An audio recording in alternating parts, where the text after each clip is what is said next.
Alrighty, we are talking CFL football today, Canadian Football League. We're doing that in part because former Husker and former Las Vegas Raider Phalen Sanford has signed with the Saskatchewan Roughriders back in March, I believe, about a month ago as we are taping this. And speaking of the Roughriders, I am joined now by play-by-play voice Dave Thomas. Dave, thank you so much for giving me a few minutes today.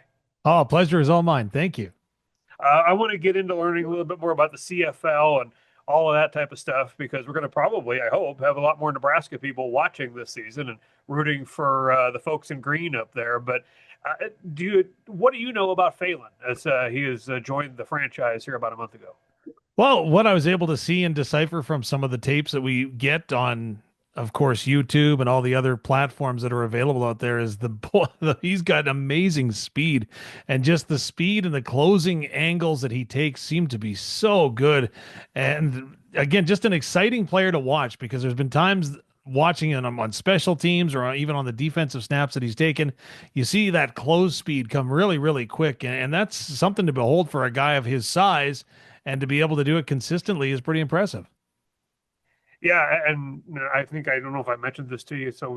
We covered him when he was at Dundee County Stratton in tiny Benkelman, Nebraska. It's almost in Colorado, southwest corner there. And then obviously with the Huskers, and he went from a walk-on to scholarship and starter, and then spent some time on the practice squad with the Raiders out there in Las Vegas. But I'm excited for this move to the CFL. Give us a little brief description of what folks here in Nebraska kind of need to know. We're used to that 100 yards and four downs, and we can't score a point on a random missed field goal. Explain some of that for us. Boy, you're hitting all the highlights right there. But yes, it's a 9-team league, all comprised of Canadian franchises from coast to coast.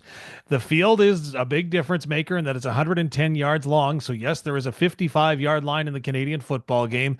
And yes, there is a rouge. A rouge means that the football goes into the end zone without being carried by a player of the attacking team. So, if you miss a field goal and the ball goes into the end zone, you could give up a single point, or you could decide to return it out. The other big differential is going to be the width of the field, and I think that's where Phelan fits in terrifically, in the fact that the field is 65 yards wide. So you can imagine the space and the effort that it takes to cover that much room, whether you're in coverage on a receiver, tracking down somebody as a returner, or playing the run game. There's a lot of room and an extra player on the field, plus only 3 downs to get the first down. So there's a lot to take in, but a lot that plays right into his game, I would suggest. That's awesome. Sounds like a perfect fit. We want to make sure he has obviously success with Saskatchewan with you guys. What is the situation, say, if an NFL team gives him a call mid-season? How does that work? Is there a situation where he can go to the NFL? Does he stay with the CFL the rest of the season? How does that shake out? He is contractually obliged to the Saskatchewan Roughriders for the remainder of the season. Now, the Saskatchewan Roughriders season will begin here in the end of May. That's when preseason starts in the Canadian Football League and continues till the midpoint of November. So he has to stay in Saskatchewan the entire year. However, following the conclusion of the championship game, the Grey Cup game, all players in the Canadian Football League have an opportunity to explore NFL opportunities. And should one present itself, the teams are obliged to allow them to go and pursue that opportunity until such times as either they make the team outright for the NFL and their CFL contract expires, or they decide conversely to return to Canada to play out the terms of their contract. Do we have any idea what Phelan's contract is? I don't know if you've heard or seen any of that type of stuff. They don't let me anywhere near the monetary strings of the franchise, and that's probably the best case for everyone. But it's typically a standard deal for a rookie coming into the Canadian Football League. So even though there is, on Phelan's part, for example, experience with the National Football League, coming north of the border, he would be classified as a rookie, and most contracts are 2 years in duration. So it used to be a year and an option. Now it's called a 2-year contract. And again, there's still that window where after the first year, if an NFL opportunity presents itself, you definitely can explore it.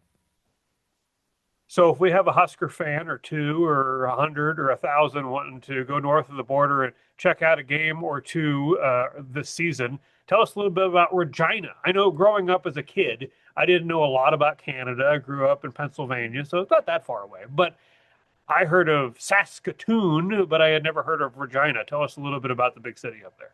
Well, Regina is the capital city of the province. It's just a hair shy of about 200,000 people in total in the province. There's about 1.2 million people that reside in Saskatchewan, a landmass that's typically, I guess you could compare it to the same size as Texas. A lot of people from the states say that there's a lot of parallels between Saskatchewan and Kansas just because of the number of rural communities that there are and the bustling agriculture hub that our province is. So that's what you would see. But boy, I tell you, you would be in for a gem when you came to Regina in one of the most beautiful stadiums that I've seen in my life, let alone in Canada or in the States. It is an amazing atmosphere. It's an amazing facility that the hardworking people of Saskatchewan built and are very, very proud of, as they should be.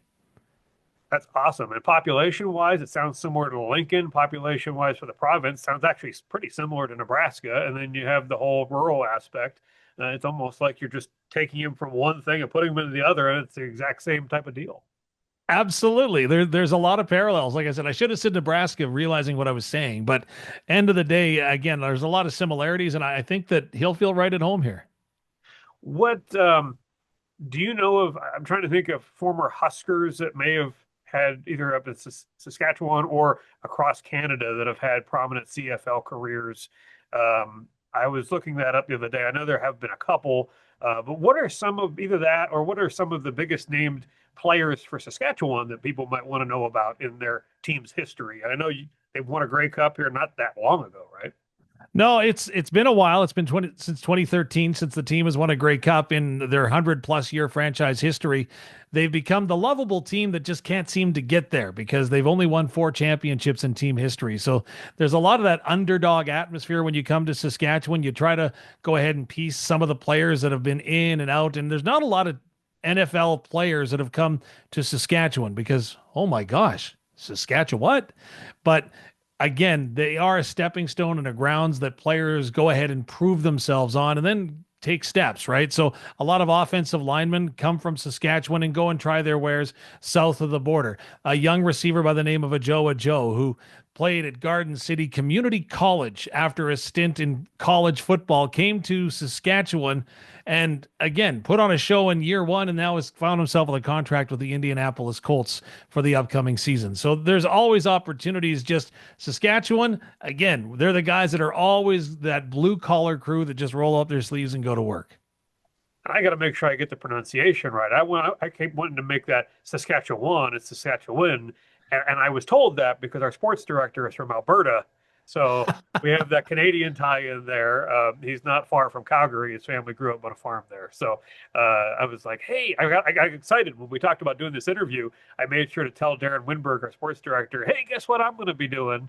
And so yeah, he's familiar with that territory for sure. What other professional teams are up there? I don't think there's a ton up in the immediate vicinity, right? No, so up the road in Saskatoon, there is the Saskatchewan Rush of the National Lacrosse League. They would be the other professional franchise as well. There's Summer League basketball available in our province, but those are really the only professional sports that we've got here in Saskatchewan. But again, we love our riders.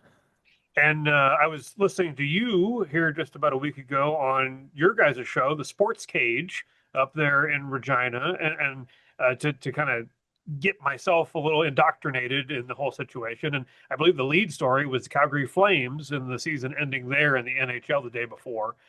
Whenever I listened, and Calgary, I was like, oh, okay, Calgary's kind of their hockey team for the NHL. Obviously, there's only so many Canadian NHL teams, and I was like, oh, I wonder how far of a drive that is from Regina. Oh, it's 7+ hours. Okay. But don't kid yourself. People make that drive all the time. And actually, if you went ahead and figured it out by kilometers, right? We're in Canada. The closest team would actually be the Winnipeg Jets to Regina. So, but not a lot of people go to Winnipeg. And your colleague's not going to like this, but when you're talking Calgary, there's guys that just don't like Calgary and would rather travel up the road to Edmonton. But Edmonton's about a 9 hour drive. But there's still people that make that trek all the time. And there are even season ticket holders, believe it or not, in Regina, Saskatchewan for the Calgary Flames. I'm hoping I can make it up there at some point this season. What you said? How long? How many weeks of a season is it? It was quite long. Yeah, it's a long season, 18 game regular season. Then each team has 3 bye weeks that fit within that because there's an odd number of teams, right? So, in order to accomplish bye weeks, you have to elongate the season. So, yeah, it's an 18-week regular season, 2 preseason games. That's it. That's all. So, newcomers like Phelan don't have a lot of opportunities to go ahead and show and earn a roster spot. It's really, really tough to do. But you get those 2 preseason games, then you're on to that season with 3 postseason games available as well. So, yeah, it's a long haul. Had a professor in college who got all excited every time there was a Rouge. He would like tweet it out, do this whole thing. Again, this is in Pittsburgh, Pennsylvania, but he would like lose it every time that happened. So that's how I knew what that was. Well, the most Canadian thing ever was a junior football game. The team has the football trying to score at the 10-yard line. Think of this, the 10-yard line. They're 10 yards away from the end zone. However, they're into a gale force wind. So we're talking about 50-mile-an-hour wind in their face. Zeros on the clock. Instead of trying a 10-yard field goal, they bring the punter out so that the punter can put it into the end zone so they can win the game with a Rouge. That's amazing. We need to get some of those rules in the NFL. I was thinking the season is great because if they do 18 games in the NFL, work in the bye weeks, the players will probably be happy. Fans will be happy for how long it is. I'm sure the CFL fans enjoy having football for so many months to be able to watch and to go to up there. It's like every season. So when training camp opens in about 2 to 3 weeks from now, up in Saskatoon, there could be snow in the air. It could start snowing out of the blue. That has been known to happen, and I would not want to be the equipment people for the Roughriders who have to bring all of the equipment for every season. But by the time we get to the early stage of the season into the summer, we could get to 100 degrees Fahrenheit. So it's like a beach party in the stands when you show up at the game. And then when you get into the postseason and playoffs, it could get as cold as the minus 30 Fahrenheit range. And that is not a lot of fun. But trust me, you go through every season and every piece of clothing in your closet. That's amazing. That is absolutely wow. I can't even fathom that. I mean, NFL teams can't even fathom that, I'm sure. My goodness. That It's is unique to Canada right there. that is something else. Well, Dave Thomas, I appreciate your time and all the insight you had for us on Phalen Sanford as he heads to the Great White North up to Regina to hopefully make the Rough Riders for this season. I was going to tell you to make sure he packs his long johns, but I don't know if you know what that is. It's totally Canadian for an undergarment that you put under your clothes to stay warm. I know what long johns are. We're good. We're good. Okay, there you go. My bad. My bad. Oh, that's so much fun, and a beautiful country up there. And I've never been that way. I've never been to the western part of Canada. I've been to the eastern part. So don't hold that against me, I suppose. No, never, never, for sure. But you're always welcome. And the next time you're here, I'm buying. Sounds good. I'll keep your word, and I'll make sure I save that clip for us too. Done deal. Dave Thomas with the Saskatchewan Roughriders. I'll get it right. Play-by-play voice up there in Regina. Thank you so much. Hey, thank you.